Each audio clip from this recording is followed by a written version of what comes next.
Assalamualaikum everyone. Hope you are well by the grace of Almighty Allah. Welcome to my channel Learning English School. Today we are going to learn about the uses of would and would be. ভিডিওটি না টেনে সম্পূর্ণ ভিডিওটি সবাই মনোযোগ সহকারে দেখবেন এবং আপনি যদি আমার চ্যানেলে নতুন হয়ে থাকেন তাহলে প্লিজ আমার চ্যানেলটিকে সাবস্ক্রাইব করে দিবেন এবং অবশ্যই শেয়ার করে দিবেন।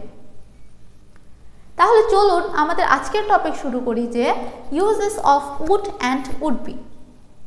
আজকে আমরা শিখব কিভাবে কোন ক্ষেত্রে এবং কোন কোন লাইনে আমরা would এর ব্যবহার করতে পারি এবং would দিয়ে আমরা সেন্টেন্স মেক করতে পারি।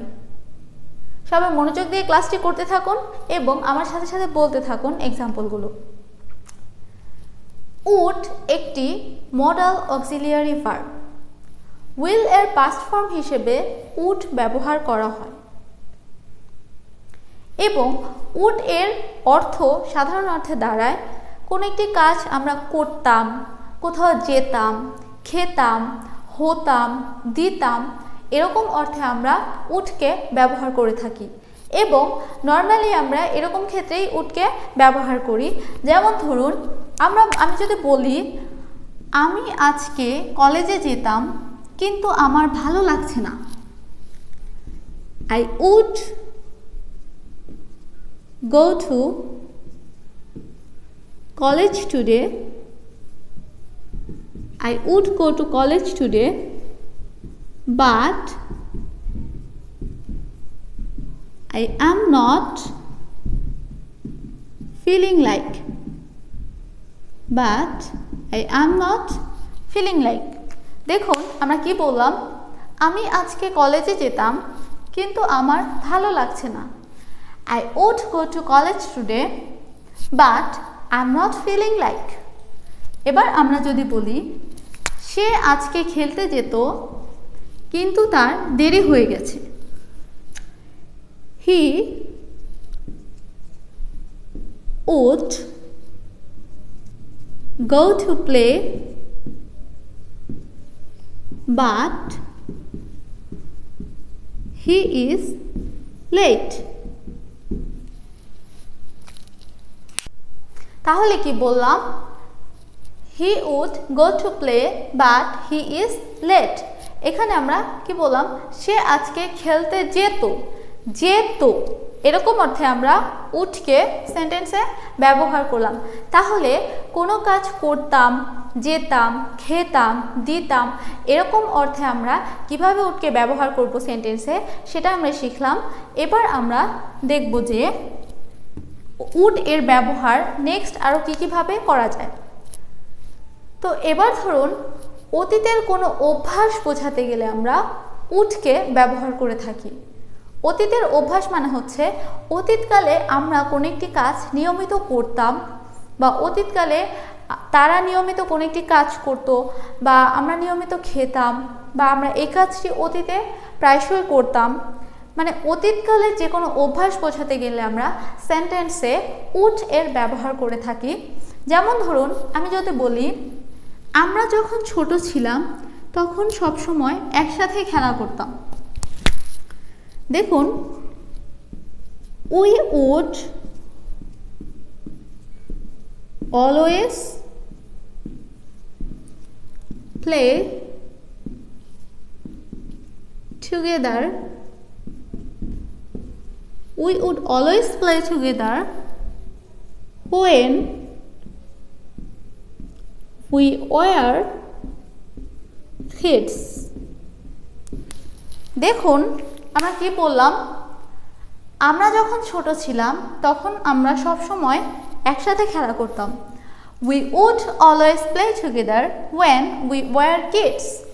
We would always play together when we were kids. দেখুন এটা আমরা অতীতের কোনো একটি অভ্যাস বোঝাতে গেলে would-কে ব্যবহার করলাম। এবার আবার যখন আমরা বলি আমি যখন ছোট ছিলাম সে আমাকে খুব বকাবকি করত, তাহলে এটার ক্ষেত্রে আমরা কি লিখব, she would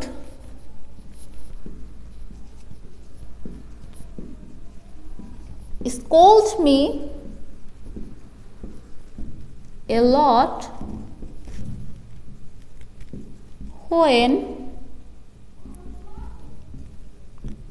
I was kid. দেখুন আমরা কি বললাম, আমি যখন ছোট ছিলাম সে আমাকে খুব বকাবকি করত। She would scold me a lot when I was kid. এখানে আমরা would এর পরিবর্তে used to এর ব্যবহার করতে পারি, তখন সেন্টেন্সটা হবে she used to scold me a lot when I was kid। তাহলে আমরা অতীতের কোনো অভ্যাস বোঝাতে গেলে would এর কিভাবে ব্যবহার করতে হয় সেটা শিখলাম। অতীতে ভবিষ্যতের কোনো কথা বোঝাতে গেলে আমরা সেন্টেন্সে would এর ব্যবহার করে থাকি। যেমন ধরুন, কেউ অতীতে দাঁড়িয়ে কেউ আমাকে ভবিষ্যতের কোনো কথা বলছিল, সেটি যদি আমরা বলি তাহলে এসব ক্ষেত্রে আমরা would এর ব্যবহার করব। যেমন ধরুন আমরা বললাম সে আমাকে বলেছিল সে আজ কলেজে যাবে। দেখুন সে আমাকে বলেছিল, এটা কিন্তু সে আমাকে অতীতে দাঁড়িয়ে বলেছে, কিন্তু সে আজ কলেজে যাবে এটা কিন্তু আমাকে ভবিষ্যতের কথা বলেছে। সো এজন্য আমরা লিখলাম হি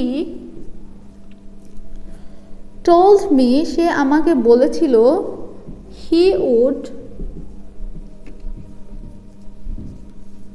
go to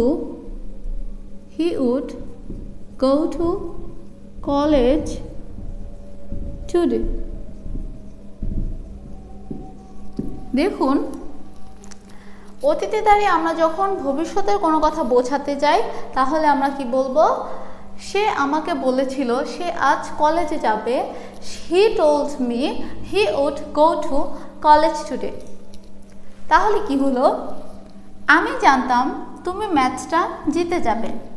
আমি জানতাম, I knew। আমি জানতাম তুমি ম্যাচটা জিতে যাবে। You would win the match। দেখুন আমরা কি বললাম, আমি জানতাম I knew, আমি জানতাম এটাকে আমরা অতীতকালে বলছি। তুমি ম্যাচটা জিতে যাবে, কোন একটি কাজ ভবিষ্যতে হচ্ছে, তাহলে আমরা কি বললাম, You would win the match। I knew, আমি জানতাম তুমি ম্যাচটা জিতে যাবে, মানে তুমি ভবিষ্যতের কথা বলছি যে তুমি ম্যাচটা জিতে যাবে। তো সেক্ষেত্রে আমরা কি ব্যবহার করব, would ব্যবহার করব। তাহলে আমরা কি লিখব, I knew, আমি জানতাম you would win the match, তুমি ম্যাচটা জিতে যাবে। আশা করছি অতীতে ভবিষ্যতের কথা বোঝাতে আমরা সেন্টেন্সে কিভাবে would এর ব্যবহার করব সেটি আমরা সবাই শিখে নিয়েছি। এবং আপনারা যারা খাতা কলম নিয়ে বসেছেন তারা প্লিজ নোট ডাউন করুন, এবং যারা বসেননি তারা প্লিজ টেক স্ক্রিনশট। আচ্ছা, এবার যদি আমরা বলি যে ভদ্রতার সাথে কাউকে কোনো কাজ করতে অনুরোধ করি, মানে হচ্ছে ভদ্রতার সাথে অনুরোধ। পোলাইটলি যখন আমরা কাউকে কোনো কিছু করতে রিকোয়েস্ট করব তখন সেক্ষেত্রে আমরা would এর ব্যবহার করে থাকি। যেমন ধরুন আমরা যদি বলি আপনি কি অনুগ্রহ করে জানালাটি খুলবেন। দেখুন আমরা কাউকে রিকোয়েস্ট করলাম, কি করলাম, রিকোয়েস্ট করলাম, অনুরোধ করলাম, এবং এটাকে যদি আমরা ভদ্রতার সাথে বোঝাতে চাই তাহলে আমরা লিখব would you please,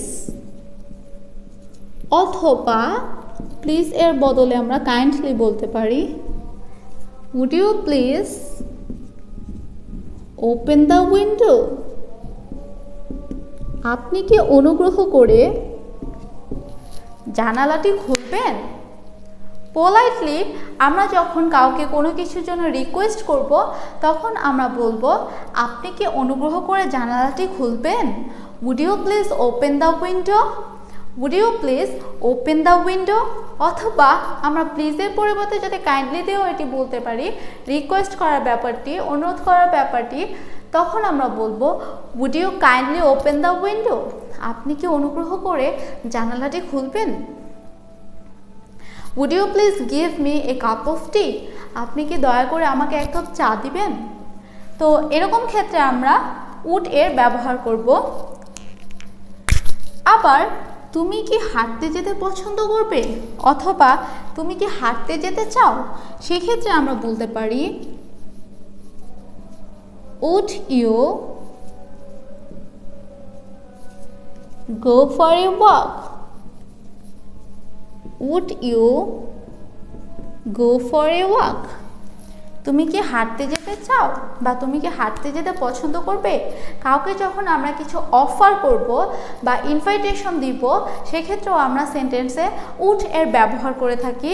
যেমন আমরা যদি বলি তুমি কি হাঁটতে যেতে চাও অথবা তুমি কি হাঁটতে যেতে পছন্দ করবে, সেক্ষেত্রে আমরা উডকে এভাবে ব্যবহার করব যে would you go for a walk, তুমি কি হাঁটতে যেতে পছন্দ করবে। বা would you like to have a cup of tea, তুমি কি এক কাপ চা খেতে পছন্দ করবে বা তুমি কি এক কাপ চা খেতে চাও। তো এই হলো আমাদের পোলাইটলি কাউকে রিকোয়েস্ট করার ক্ষেত্রে উড এর ব্যবহার। এবার আমরা শিখব উড বি এর ব্যবহার। সেন্টেন্সে উড বি কে আমরা হতো বা হতাম অর্থে ব্যবহার করে থাকি। যেমন ধরুন আমরা যদি বলি সে পার্টিতে যোগদান করলে আনন্দিত হতো, সে পার্টিতে যোগদান করলে আনন্দিত হতো। She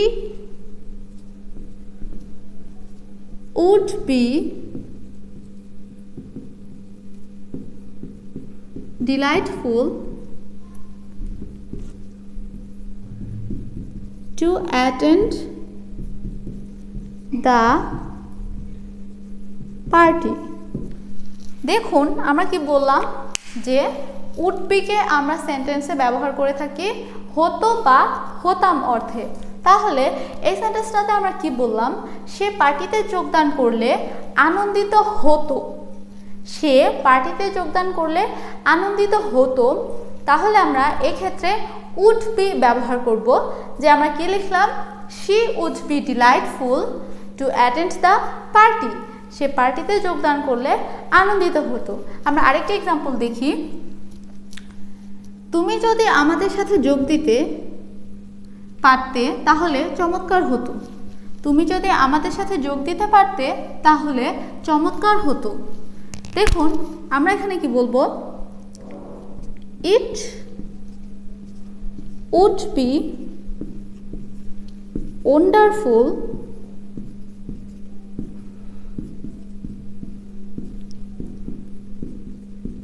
if you could join us।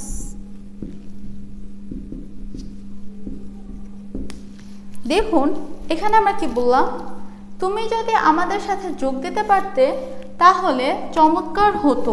কি বললাম, চমৎকার হতো। দেখুন এই সেন্টেন্সটাতে কিন্তু এই পরের ক্লজটিতে হতো এর কিন্তু কোনো সাবজেক্ট এখানে আমরা দেখতে পাচ্ছি না। এজন্য আমরা কি করব, একটি ইন্ট্রোডাক্টরি সাবজেক্ট বা ইট ব্যবহার করব এখানে। তাহলে কি হলো, ইট উড বি ওয়ান্ডারফুল, এটি খুবই চমৎকার হতো, if you could join us, যদি তুমি আমাদের সাথে যোগ দিতে পারতে। তাহলে উড বিকে আমরা সেন্টেন্সে হতো বা হতাম অর্থে ব্যবহার করে থাকি। আশা করছি উড বি এর ব্যবহার নিয়ে আমাদের আর কোনো প্রবলেম নেই। এবার আমরা শিখব কোনো কাজ হয়তো এখন চলছে, এক্ষেত্রে আমরা কি ব্যবহার করব। হ্যাঁ, এক্ষেত্রে আমরা would be plus verb plus I N G ব্যবহার করব। এখানে ভার্বটা হবে V1, মানে ভার্বের প্রেজেন্ট ফর্ম হবে। তাহলে would be plus V1 plus I N G লিখবো আমরা কখন, কোনো কাজ হয়তো চলছে, কোনো কাজ হয়তো চলছে এরকম যদি আমরা বোঝাই তাহলে আমরা would be plus V1 plus I N G লিখব। দেখুন আমরা যদি এক্সাম্পল দেখি, সে হয়তো এখন পড়াশোনা করছে, she would be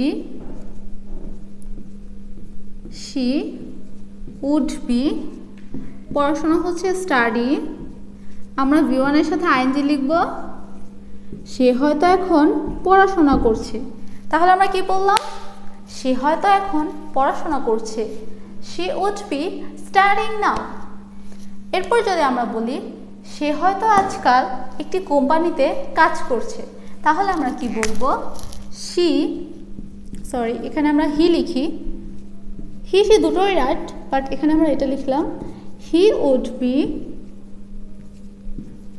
working in a company these days. দেখুন আমরা কি বললাম এখানে, সে হয়তো আজকাল একটি কোম্পানিতে কাজ করছে। এক্ষেত্রে আমরা কি বলবো? হয়তো কোনো কাজ চলছে, এখানে যদি আমরা বলি would be plus verb plus I N G লিখবো, এই জন্য আমরা লিখলাম he would be working in a company this days. এরকম হাজার হাজার বাক্য আমরা মেক করতে পারবো। এরকমই আরেকটি সহজ বাক্য আমরা দেখি, সে হয়তো এখন ঘুমাচ্ছে। She would be sleeping now, সে হয়তো এখন ঘুমাচ্ছে। তো এভাবে কি আমরা আরও অনেকগুলো সেন্টেন্স মেক করতে পারবো না? যেমন আমরা যদি বলি সে হয়তো এখন খাচ্ছে, she would be eating now, সে হয়তো এখন কাজ করছে, she would be working now, সে হয়তো এখন কোথাও যাচ্ছে।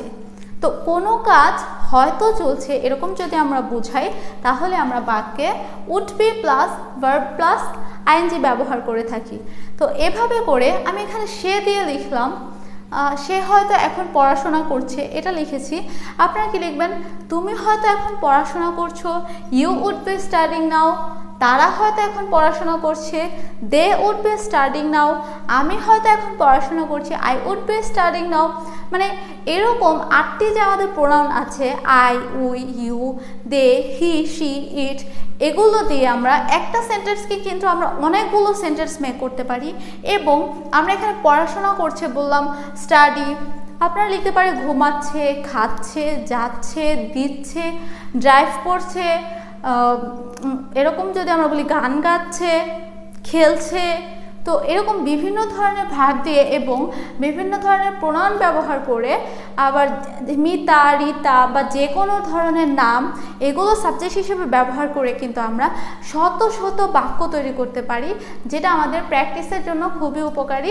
এবং আমরা এভাবেই এই নিয়মগুলো ফলো করে সেন্টেন্স মেক করে থাকবো। তো আজকের ক্লাস এ পর্যন্তই। I hope to see you all ইনশাআল্লাহ। Till then take care and আল্লাহ হাফিজ।